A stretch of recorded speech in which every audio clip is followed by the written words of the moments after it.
Now, the second group is interdependent, or let's say experienced struggling agents, especially with the shifting market right now. We see this more and more where agents are struggling. Look, in the Metro Phoenix area, the market is down by as much as 30%. You look at our MLS for last month, it was down by 30%.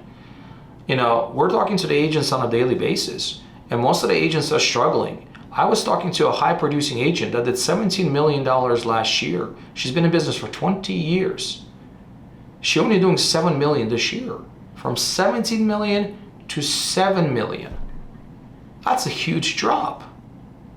So everybody is definitely hurting, right? And we need, as the leaders, as the team leaders, as the broker owners, we have to be the leading force, right, in showing them the way of how they can adapt, pivot, and ultimately be successful in this market.